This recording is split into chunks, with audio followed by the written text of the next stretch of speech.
C'est bon? Ouais, c'est pareil. T'es prête? Ouais. Aujourd'hui, je veux vous parler de comment augmenter vos revenus. Pourquoi? Parce que je vois plusieurs personnes qui conseillent les gens sur comment diminuer leurs dépenses. Puis dans des états financiers ou même dans un balance sheet à la fin de l'année, la première ligne en haut, c'est quoi? C'est vos revenus. Fait qu'on a beau tendance à vous dire « Ouais, dépense pas d'argent » ou il y a plein de monde qui vont vous conseiller sur comment pas dépenser d'argent ou comment bien investir votre cash pour être sûr que justement vous soyez plus sécure financièrement. Moi, je veux vous parler de l'inverse. Je veux vous parler de la première ligne en haut parce que c'est elle qu'on met tout le temps en haut. La première ligne qu'on met, c'est les revenus. Fait que comment augmenter vos revenus ou quelle façon vous pouvez faire pour augmenter vos revenus. Puis moi, je pense qu'une des façons principales sur lesquelles vous pouvez faire pour augmenter vos revenus, numéro un, c'est de créer plus de ventes. Puis souvent, les gens vont dire « Ouais, mais c'est pas tout qui est une vente dans la vie ou c'est pas toutes les choses qui sont capables d'être vendues. » Mais la réalité, c'est que si vous êtes dans une profession ou si vous êtes dans une business, vous vendez quelque chose à quelqu'un en tout temps. Dans votre relation, vous essayez de vendre à votre partenaire que justement vous êtes un bon partenaire pour elle. Si vous faites arrêter par la police, dans le fond, vous essayez de vendre aux policiers que vous ne méritez pas votre ticket. Les compagnies de suppléments vont vous vendre, dans le fond, le corps que vous pouvez avoir. Bref, tout dans la vie est une vente. Tout dans la vie est quelque chose que vous allez devoir acheter. Fait que ça, pour moi, c'est vraiment important de comprendre ce principe-là. Fait en comprenant ce principe-là, c'est de savoir comment on peut faire pour augmenter le nombre de ventes que vous pouvez faire à l'intérieur de votre business ou le nombre de clients que vous pouvez aller chercher, que vous pouvez toucher.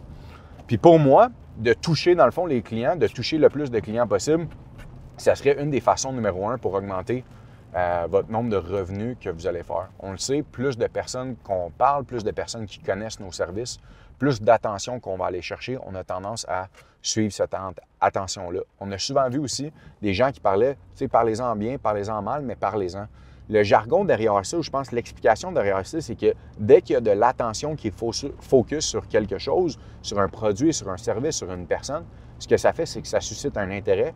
Puis souvent, dans le fond, en suscitant un intérêt qui soit autant positif que négatif, il y a des gens qui vont convertir en une vente. Fait que le point numéro un, c'est parler à plus de gens ou assurez-vous que votre message soit propagé à plus de gens possible. Pourquoi? Ça va juste faire que l'attention va suivre votre argent, bien, que l'argent va suivre l'attention tout de suite après puis que vos ventes vont augmenter. Comment je peux faire concrètement pour augmenter le nombre de personnes à qui je vais exposer mon service, mon produit ou que je vais communiquer mon message? Que ce soit à travers des ads payants, que ce soit à travers des podcasts, que ce soit à travers des vidéos comme ça qu'on fait, que ce soit à travers des Reels, les médias sociaux, les médias traditionnels. J'avais un podcast récemment avec Seb Gobeil, un des fondateurs. D'ailleurs, vous n'êtes pas allé voir ce podcast-là, vous devriez vraiment aller le voir. Eux autres, c'est pas compliqué, ils prennent les vieilles méthodes puis ils les réinventent même pas. Ils vont juste trouver une façon nice de prendre les vieilles méthodes puis d'aller véhiculer leur message là-dedans. Puis qu'est-ce que je veux dire par là? C'est médias traditionnels, télé, journaux, posts, radio, tout ça, c'est des médias traditionnels que ça fait way back que le monde utilise ça, puis eux autres vont chercher leur attention là. Donc, numéro un, allez chercher plus d'attention, partagez votre message à plus de monde possible en utilisant tous les canaux ou les canaux que vous pouvez. C'est vraiment bon d'aller chercher cette attention-là. Les gens vont convertir en plus de produits automatiquement. Deuxième point qu'il faut aller chercher, j'en parlais dans mon lundi motivation, c'est d'aller chercher des clients existants pour parler de vos produits ou sinon de demander des références. J'ai un de mes vendeurs à l'intérieur d'une de mes organisations qui littéralement fait juste utiliser ses clients actuels qu'il a installés. Il rappelle et dit « Écoute, dans le service que tu as reçu, est-ce qu'il y a des gens dans ton entourage qui pourraient bénéficier du même service que je t'ai donné? Si oui, nom, numéro de téléphone. Et si jamais j'arrive à soit leur vendre leur service ou que finalement ils adhèrent à mon service, je vais te donner une référence dans le fond pour ce client-là. » Ce qui s'est fait, c'est qu'il s'est bâti une banque de données de clients à l'interne qui travaillent pour lui maintenant. Puis quand je dis qu'ils travaillent pour lui, on s'entend qu'ils vont lui donner des noms, des références. Puis souvent, ça devient des mascottes ou des gens qui vont en parler. Ça devient des porte-paroles de son propre produit, de son propre service qu'il a fait.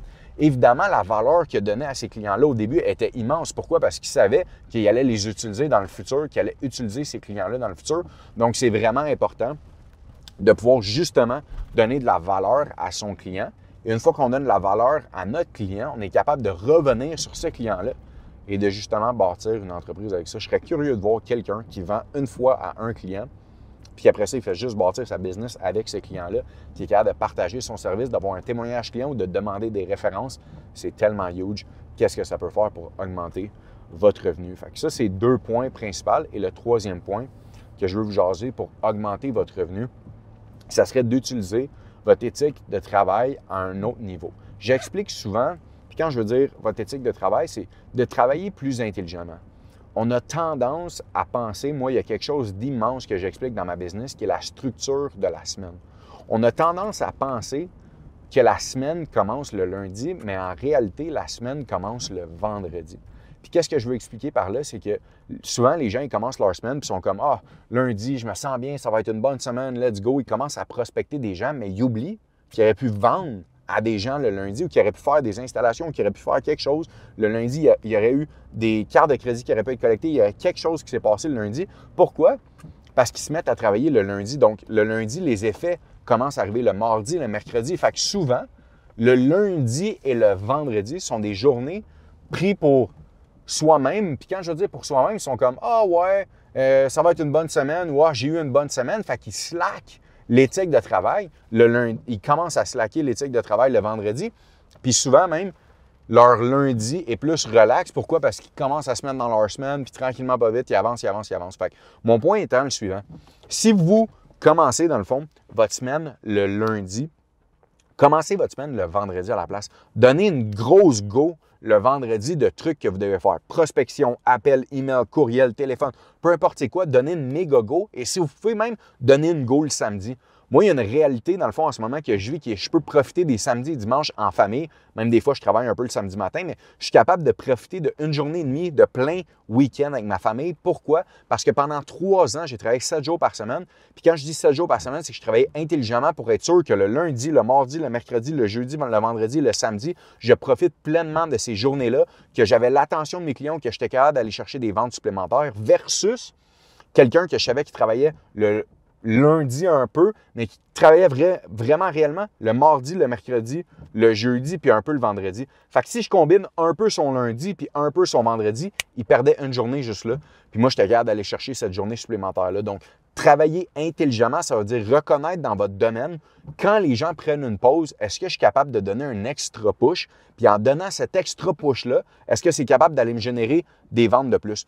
Prenez ça en considération. Si vous travaillez une journée de plus par semaine, puis quand je dis une journée, ça peut être le lundi que le monde commence leur semaine slow versus le vendredi que le monde commence à prendre ça slow. Si vous vous dites, moi, je me mets intense le lundi et le vendredi, combinez ça sur 52 semaines. C'est 52 jours de travail de plus par année. 52 jours par année de plus de travail, c'est quoi? 25 ventes de plus par année, c'est sûr que vous allez chercher. 25 ventes, c'est je ne sais pas combien de milliers de dollars de plus que vous pouvez faire. Donc, travaillez intelligemment.